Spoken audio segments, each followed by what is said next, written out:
Hello guys, welcome to my channel. আশা করি তোমরা ভালো আছো আর আমি খুব ভালো আছি।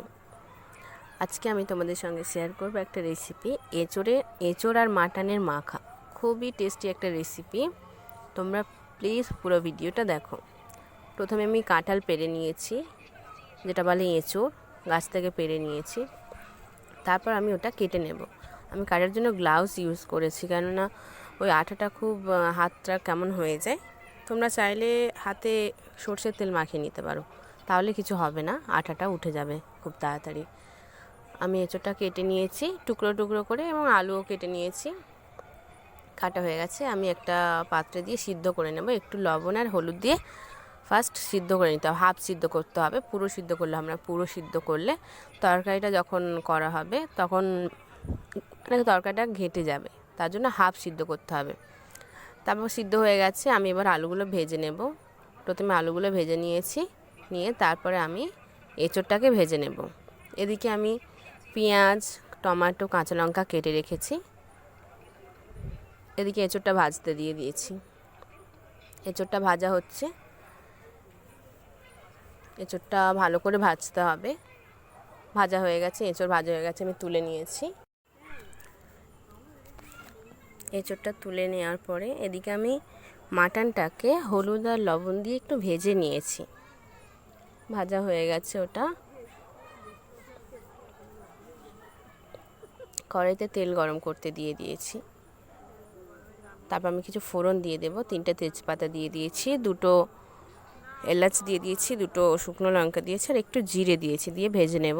খুব বেশি ভাজলে হবে না, হালকা করে ভাজতে হবে, না হলে হবে না, গন্ধটা চলে যাবে।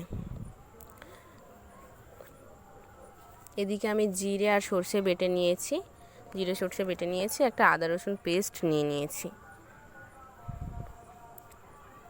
হালকা করে ভাজা হয়ে গেছে, পেঁয়াজ দিয়ে দিয়েছি।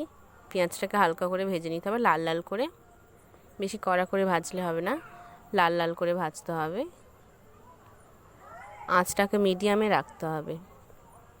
এই পর্যায়ে আমি লবণ দিয়ে দিয়েছি, পরিমাণ মতো লবণ, যতটা লাগবে সেই অনুযায়ী। হলুদ গুঁড়ো দিয়ে দিয়েছি, লঙ্কা গুঁড়ো দিয়ে দিয়েছি। দিয়ে পেঁয়াজটাকে ভালো করে কষিয়ে নিতে হবে। নেড়ে ছেড়ে আমার পেঁয়াজটা প্রায় রেডি হয়ে গেছে।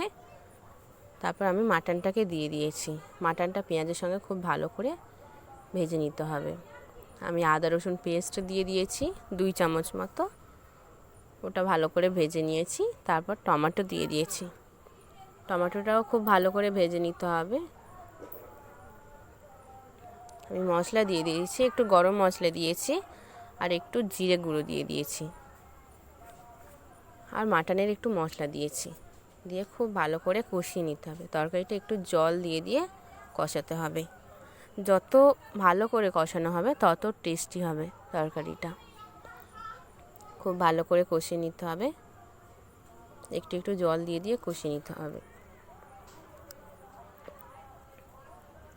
আমি জিরে সর্ষে বাটাটা দিয়ে দিয়েছি, দিয়ে খুব ভালো করে মাখিয়ে নিতে হবে। জিরে সর্ষে বাটাটা খুব ভালো করে মাখিয়ে নিতে হবে। দিয়ে একটু একটু জল দিয়ে দিয়ে তরকারিটাকে খুব সুন্দর করে কষাতে হবে। যত বেশি কষানো হবে ততই তরকারিটা টেস্টি বেশি হবে। তারপর আমি এঁচোড়টা দিয়ে দিয়েছি। এঁচোড়টা ওই মশলার সঙ্গে খুব ভালো করে মিশিয়ে নিতে হবে। খুব ভালো করে মিশিয়ে নিতে হবে এঁচোড়টাকে। লবণটাও টেস্ট করতে হবে, লবণটা যদি কম পড়ে তাহলে একটু লবণ দিতে হবে। অল্প অল্প জল দিয়ে দিয়ে এঁচোড়টাকেও ভালো করে কষিয়ে নিতে হবে।